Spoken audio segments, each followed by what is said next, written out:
Good evening, everyone.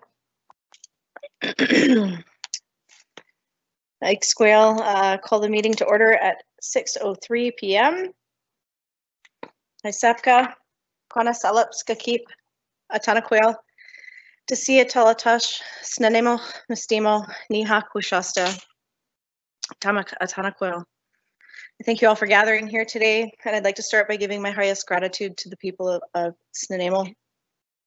Our district sits within the Hulkaminam speaking territories as well of Snanawas and Staminas.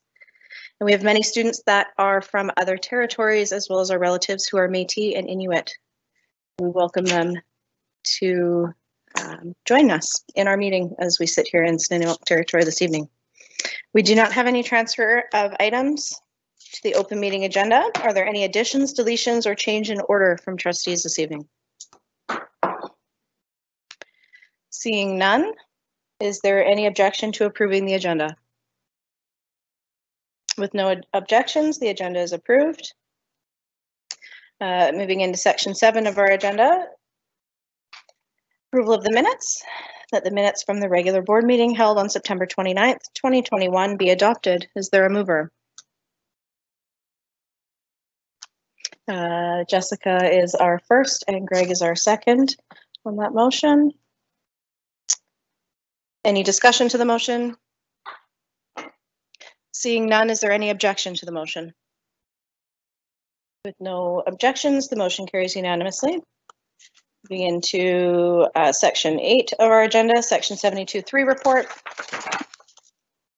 That the section 72.3 report from the closed board meeting on September 29th, 2021 and the special closed board meeting on October 6th, 2021 be received. So they're a mover.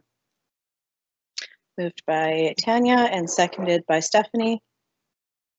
Is there any objection to the motion? Not seeing any, the motion carries unanimously. Thank you. Announcements and reminders. Our next Education Committee meeting will be held November 3rd. Business Committee meeting will be held November 20th. And the November Board of Education meeting will be held on November 24th. There's also a statutory holiday in November of Remembrance Day where schools will be closed.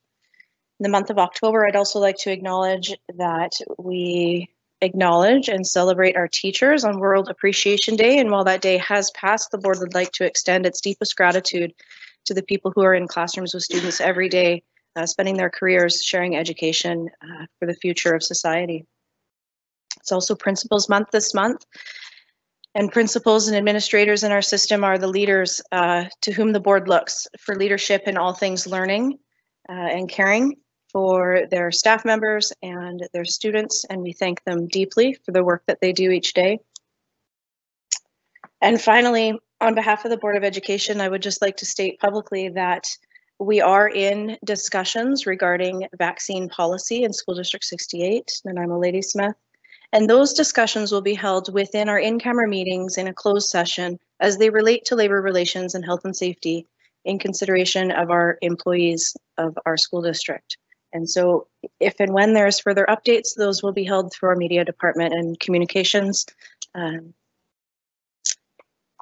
With that, we will move on in our agenda. We do not have any presentations this evening. So we move into our correspondence section. 11.1 from McRae, Pedersen, Trawick, Guilfoyle, Stamp, Pendergast, and Haggerty regarding a K-3 mask mandate. The recommended motion is that the Board of Education of School District number 68, Nanaimo Ladysmith, refer the above correspondence to the board chair for response. Is there a mover? Moved by Tanya, seconded by Jessica. Any objection to the motion?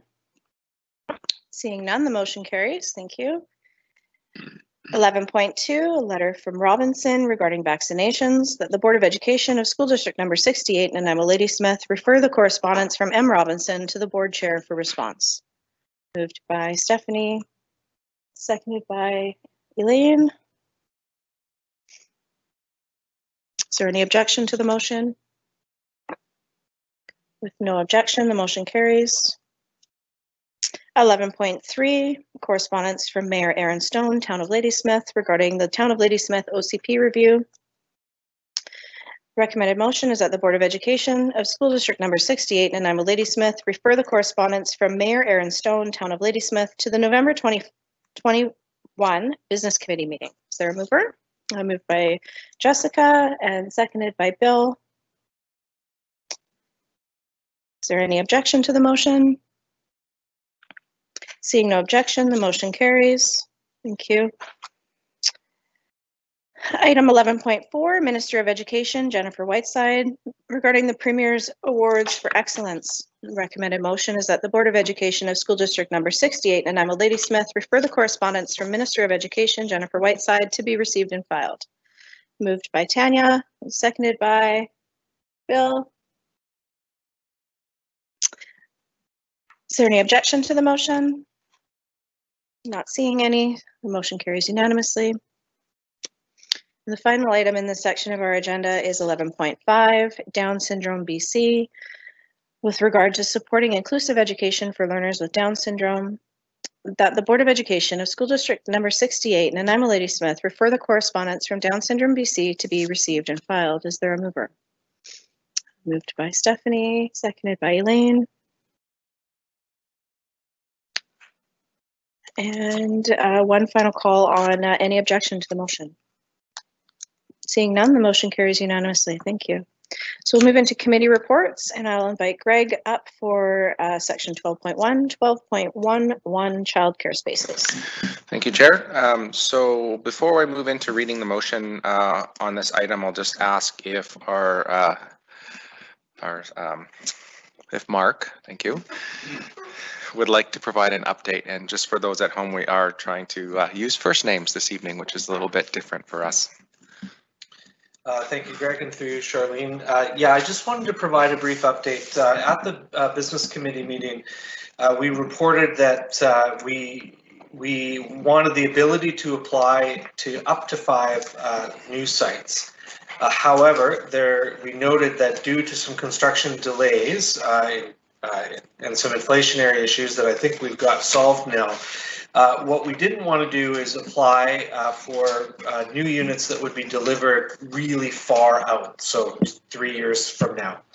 And so currently, actually, I was at Chase River last week, to see the status of those builds there. Forest Park is nearly done, just a little bit of delay with building permitting and the licensing. So we're really getting going here, but in reality, we are unlikely to apply for 5. And in fact, we're likely the most we're really targeting at this point is 1, and we're just going to be reaching out to some folks to see about the particular 1 spot. So we still appreciate the ability to do 5, but again, barring some quicker delivery, what we don't want to do is apply for spots that are going to be 25, 20, 3 years up. So it's likely 1 that we'll be ending up seeking.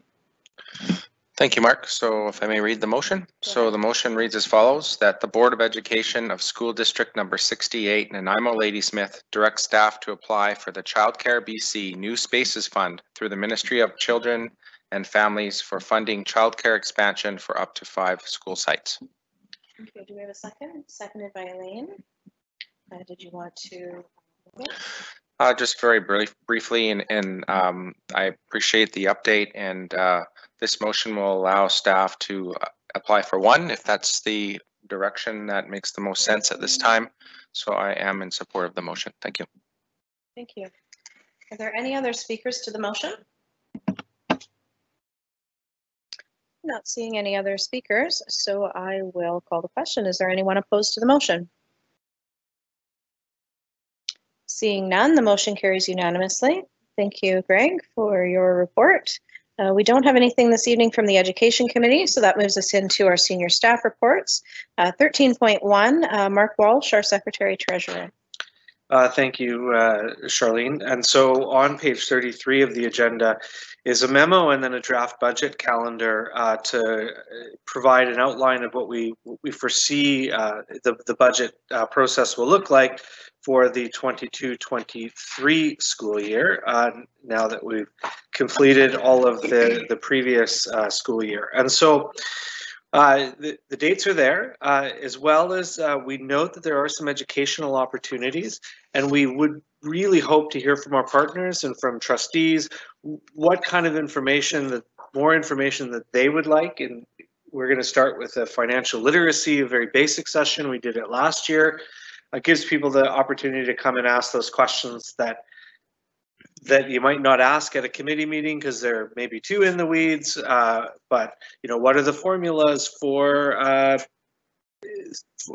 schools, for clerical, for administration, for those types of things, as well as essentially open it up, because we want everyone to be as ready as possible to be able to be informed when we're having those budget discussions, and frankly to recognize some of the limits that the board has and being able to move funds around and the limits that it might have on funds. It'll also be able to talk a little bit about our surplus in a bit of an open forum with our partners as well, to kind of describe, why it might have been a little higher than typical this year, and walk through the mechanisms on why that occurred, why we can prevent it next year, the challenges of making various predictions in COVID, etc. So I just throw that out there as an invitation to our partners, our community, and to our trustees to say, hey, finance staff, this is what we want to know when you're doing those literacy sessions. Then we're going to be ongoing, and the board will certainly be hearing as we do reports about this area of need or this area of challenge.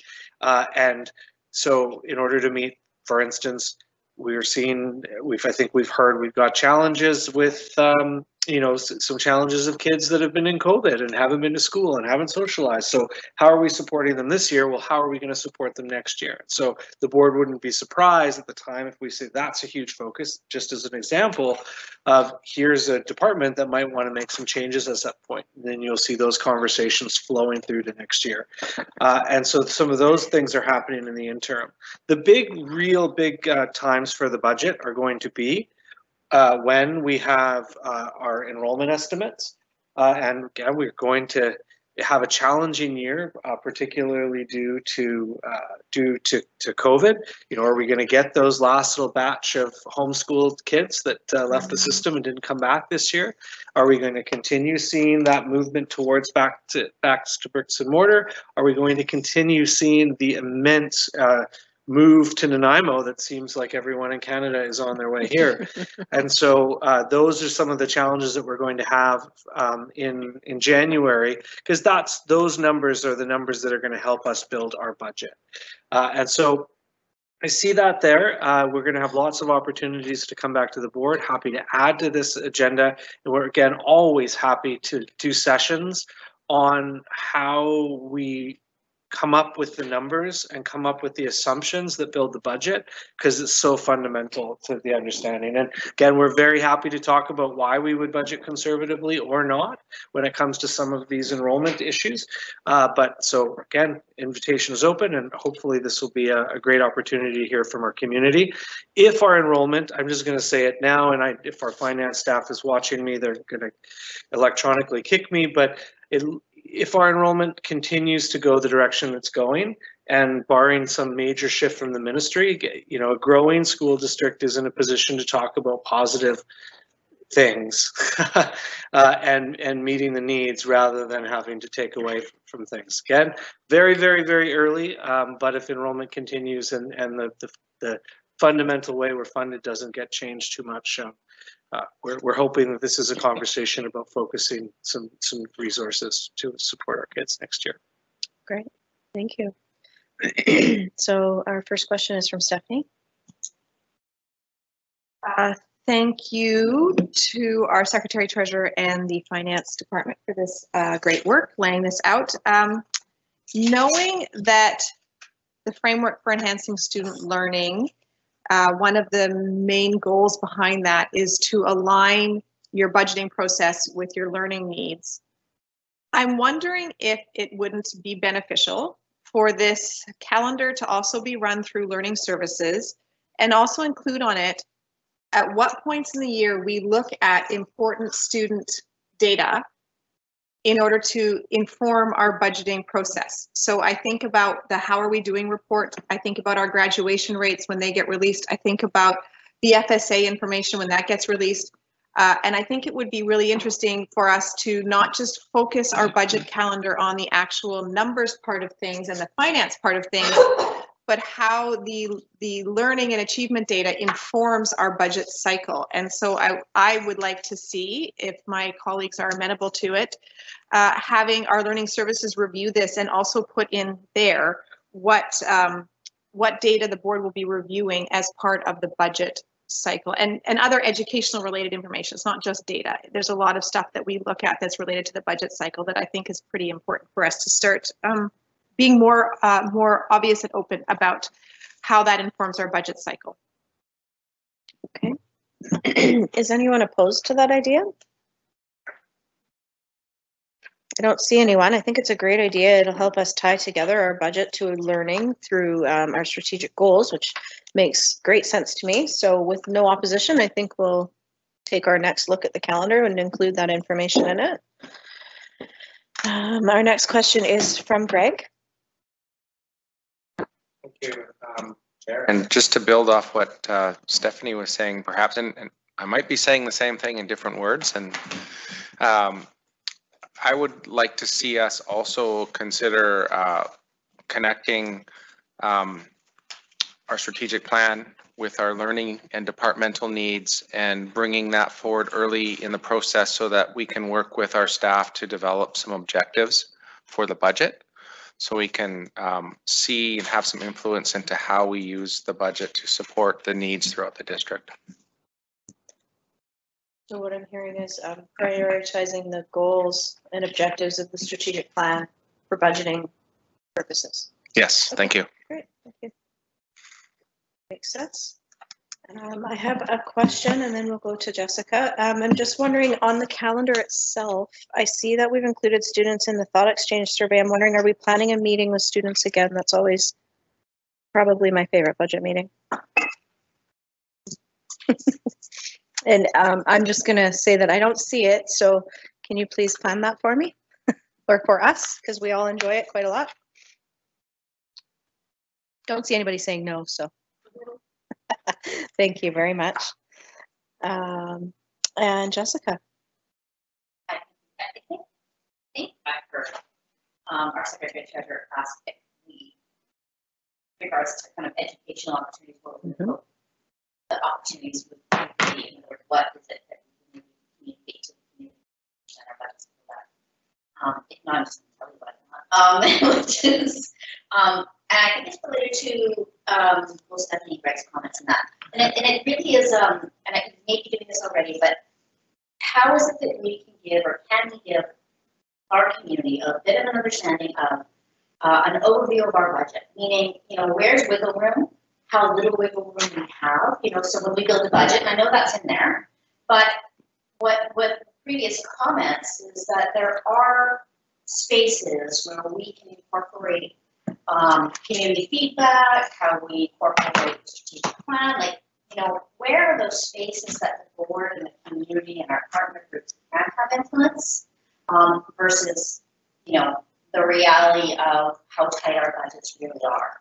So it's really kind of an overview of how we build the budget, which I'm sure is already in there, but also, where is it, where are the opportunities, or how is it that a community member can understand our process and know, and really let's face it, I'm not talking about this here, but where is it that we can have an influence, that we can communicate those parts of where we have concerns for student learning needs or priorities, or do you know what I mean? I just want to make sure that the community understands our process, how tight the budget is, and then where are those little kind of wiggly-ish spaces that if they wanted to let us know what their concerns were, that's the way they can. Does that make sense? Can I paraphrase for you? I think what I'm hearing is that it would be beneficial for the board and for public to understand that 90+% of our budget is spent in staffing. And so with that 7%, how do we serve the needs? And is there wiggle room within that 7% within our budgeting process to make changes or adjust priorities in addition to when we talk about surplus. Does that help? To you, Shirley. It does. I guess though what I would say is that there's a lot of things that are happening as we're contemplating, the preparation of the budget. And I think that the most important place the broader public has the say is when the board is creating its strategic goals. And then the board is monitoring those strategic goals through the operational plan of the superintendent. Because the kind of year to year, I want, we're interested in this or we're interested in this, I think that often feeds into surplus. But of course, we as staff are responding to the board's goals always. So that feedback that we're getting from the community, if it's contrary to that, really there's not a heck of a lot of time for that unless we need to change the strategic plan. I know a lot of things can fit in the strategic plan as well. So certainly we would make public space available to be able to communicate our restrictions, how things work, etc. So happy to do that. Certainly I feel like one of the focuses of trying to particularly give internal opportunities for, NDTA, for CUPE, for PAC, for trustees, is so they're able to communicate out the way things work as well, and the limitations. So always happy to make opportunities, but always with the idea that strategic plan is our kind of, what people say, the North Star that's going to guide our work, and then the operational plan is going to be what trustees look at, and that's where we're going to be focused on. And then the community input kind of slowly changes things, but it does influence where we make investments. So for instance, last year we came to the board and the one major investment we wanted to make was more EAs. We heard, that's probably an easy one, but we've heard that from people for years. We did that. And then of course we heard from the NDTA that we wanted to boost to classroom resources. There's a boost to classroom resources. Now that was surplus, of course. So I think it's a bit of those both. I know that's maybe not directly responsive, but we're happy to provide the opportunity to the community at large to understand, and would look forward to some input on the best way to do that. You have a follow-up? Just that maybe Dale recorded what you just said, because that's basically what I was asking for, was that you could explain that what you just explained about our budgeting process and where how it's built and where the influences on that. So yeah, please. Thank you. So I have one last thought for myself, as I don't see anybody else on the list. The budget literacy sessions that you're discussing, wondering about what those literacy sessions might look like or what trustees might be interested in. I guess my question is around multi-year budgeting. And multi-year planning. Will that be a component of the budget literacy sessions? Is that something that, from what I understand, we're starting to head towards as a sector? So Charlene, yes.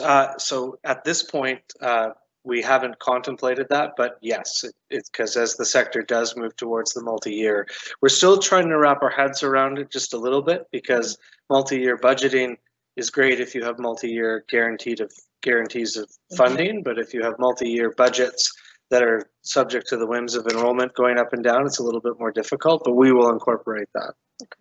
Thank you. Greg?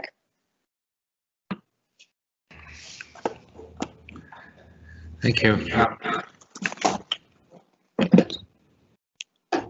There we go. Something's not quite right here.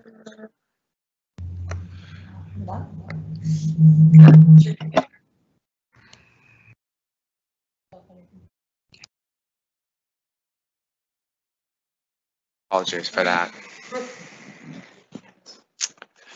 And I'll turn my camera on. Great, thank you. So now that I've pulled myself together, I would be very interested in more literacy to be shared with the board and the community with respect to financial planning for our facilities. I think that there is a real lack of understanding in general, for myself included. There's always more to learn, but especially our community when it comes to the state of our facilities, the capacity of our facilities, our needs.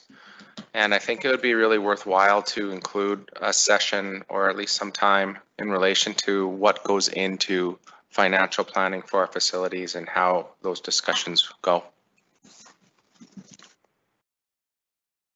Thank you.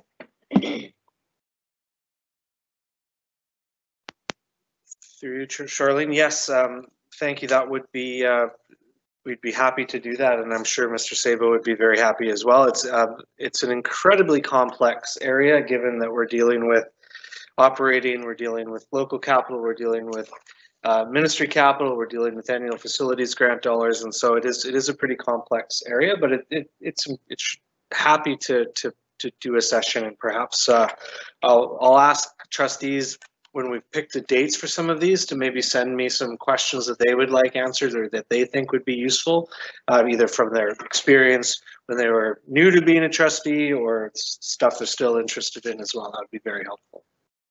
Great, thank you.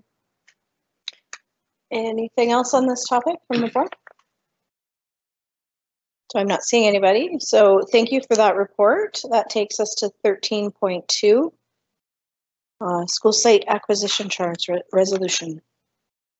Oh, Greg, sorry, go ahead. Thank you, Chair. So just before we start this, I'd just be declaring that I'll be stepping out as a conflict on this one, just because it does relate to my employer at the Regional District of Nanaimo. Okay, thank you. It's noted for the record.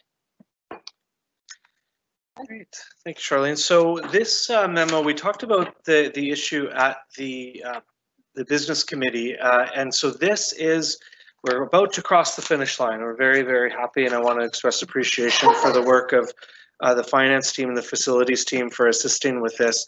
What the board is being asked to contemplate is to pass a resolution that would be the first step in instituting a school site acquisition charge. I shouldn't say the first step, the first formalized step. So what this would do is that we would send the resolution to the regional district of Nanaimo. We would send it to Lansville. We would send it to the city of Nanaimo and give them an opportunity to have feedback to us about the institution of this charge. And to be clear, this is a development charge, the same way as a city would ask for parkland or something like that.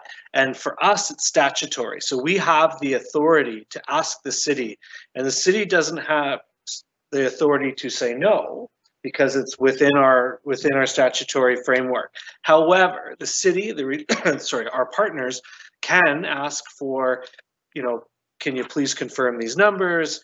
I'm not sure about the amount that you're asking for because we're asking for the maximum current available under the statute. And then for an example, we've met with the city of Nanaimo and they said, well, we'd really appreciate if you could, meet with the development community, if you could meet with interested parties. We'd be very, very happy to do that. Really, the growth numbers are slam dunk. They are based off of the numbers that the cities have put together, our partners have put together. So it's pretty hard to argue that we're not going to get the additional kids that we have.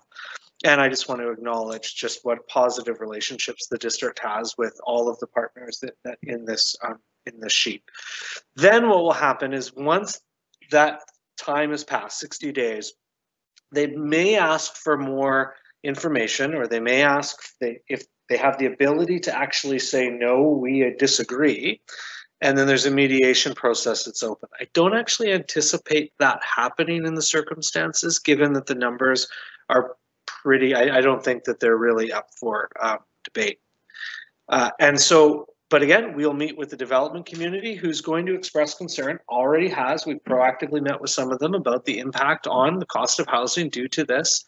And of course, we've had questions, well, why don't you bus kids to closed facilities, which is certainly, something the district could do if it didn't want to, get a school site in the neighborhood, but that doesn't really align with other priorities of the district, active transportation, fulsome neighborhoods, etc. So once the 60-day period is up, then the board will be asked to pass a bylaw. The bylaw goes back to the municipalities and it's instituted with one little asterisk. We are asking the cities to contemplate and use their discretion under the Local Government Act to apply the school site acquisition charge to any development over 2 doors. Whereas the school, our statutory ability, the one that as long as we proved our numbers that can't be denied, is for any development over 4 new doors. And so because we're seeing so much infill, particularly in the north side of Nanaimo, we're going to possibly see a lot of development that's under 4 doors, but more than 2, and miss out on really the houses that are creating the kids are not going to be putting into that development charge. So then the city has its own processes. So then they will actually have to approve that bylaw and support that bylaw on their own. They can say no to that particular ask. So that's the process. So we're probably looking at, hopefully by February or March, we'll have it instituted. And in some cases, maybe sooner. And then the Ministry of Education knows this is happening. So when they're making determinations on our capital plan, they're going to be making the assumption that the school site acquisition charge is in place. And if they are going to fund any land purchases for us, it needs to be so. So hence the reason for our need to kind of get rolling on it. But we're pretty confident in the state of things as it stands. Great. So Jessica.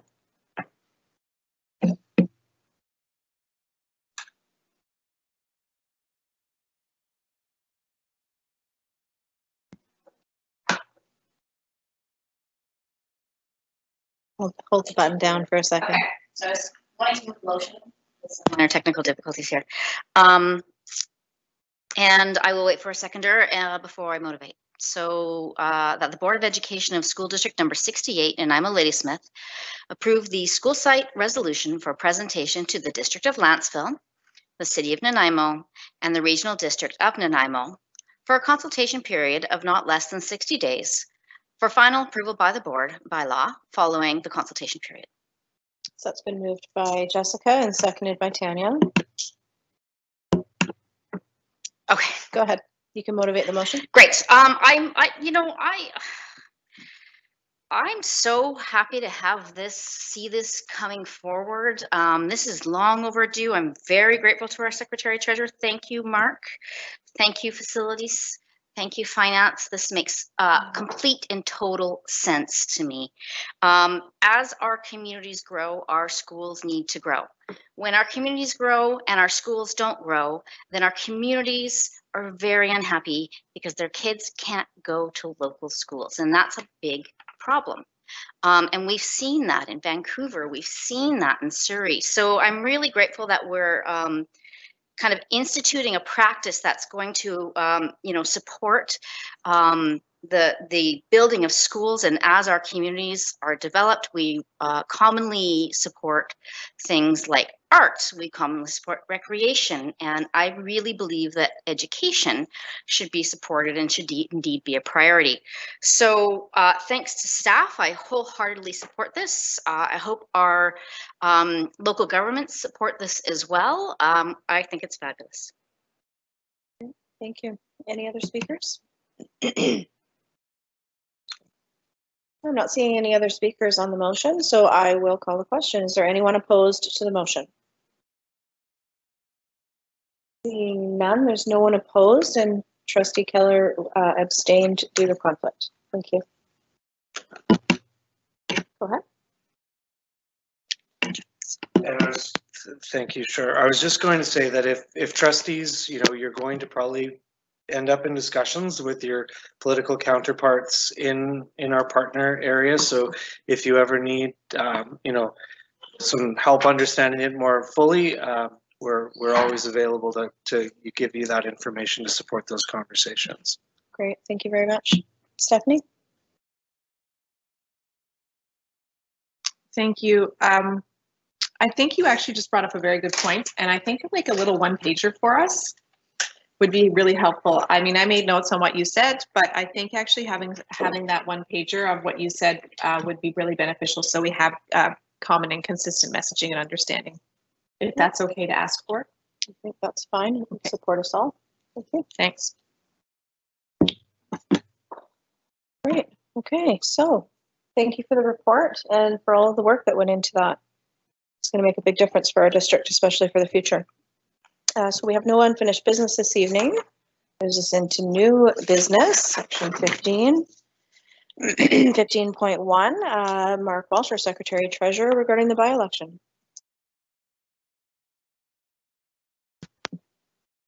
Thank you, Madam Chair. So attached to the agenda is a memo or an action sheet with a recommendation with respect to the by-election. And so just as a reminder, our trustee Barron was successful in her bid to be a member of Parliament for our area and handed in her resignation prior to January 1st. And so that requires of the board, according to the School Act, have a by-election to fill her particular seat.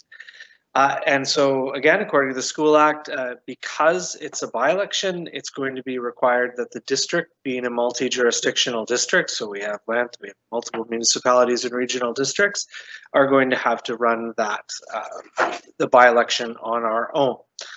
So we are thankful very much for the board for postponing this decision to tonight, because it has to be tonight if the board's going to meet its School Act obligations. So if the board does appoint the Chief Electoral Officer this evening, which we're recommending it be me, doesn't have to be, but we don't have an alternative. So, so the intention would likely be, or not likely, but Ms. Matthews would be deputy. We've already interviewed a few individuals that would help with the actual logistics of the election. We have a few decisions to make. As of tomorrow, I would contact BC Elections if indeed this motion passed.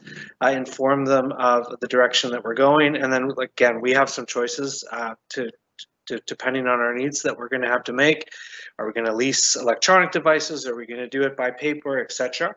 We're recommending that to the surprise to the chair of the business committee that the issue is put on the business committee agenda as well, because we may well come back to the board and seek a bylaw. The board has the ability to seek a bylaw to limit the amount of advanced voting opportunities.